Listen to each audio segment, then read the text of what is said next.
अश्वत्थामा, अमृता का अभिशाप। महाभारत के युद्ध में कई योद्धाओं ने अपना पराक्रम दिखाया, लेकिन अश्वत्थामा का चरित्र सबसे रहस्यमयी और त्रासदियों से भरा हुआ था। गुरु द्रोणाचार्य के पुत्र अश्वत्थामा जन्म से ही दिव्य शक्तियों से संपन्न थे। उनकी अमृता का वरदान, उनका क्रोध और उनके द्वारा किया गया कृत्य महाभारत की सबसे करुण कहानियों में से एक बन गया। अश्वत्थामा का जन्म एक चमत्कारी घटना थी। उनकी माता कृपि और पिता द्रोणाचार्य थे।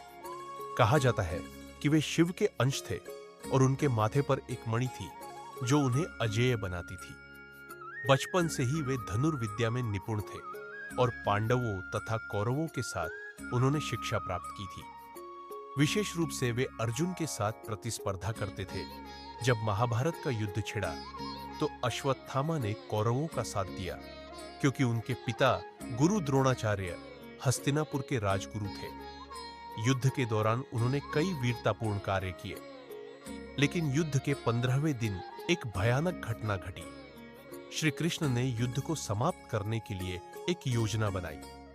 उन्होंने युधिष्ठिर से झूठ बुलवाया कि अश्वत्थामा मारा गया, लेकिन यह सच आधा था। पांडवों ने एक हाथी को मारकर उसका नाम अश्वत्थामा रख दिया और यह संदेश द्रोणाचार्य तक पहुंचा दिया।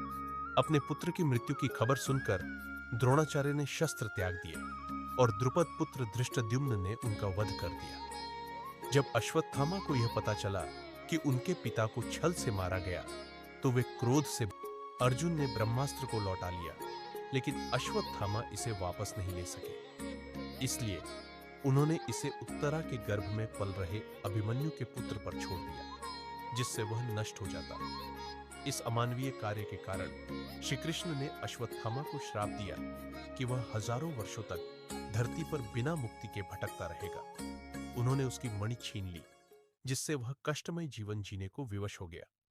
ऐसा कहा जाता है कि आज भी अश्वत्थामा इस पृथ्वी पर जीवित है। कई लोगों ने उनके दर्शन होने के दावे किए हैं। मान्यताओं के अनुसार वे जंगलों, गुफाओं और निर्जन स्थानों में भटकते रहते हैं।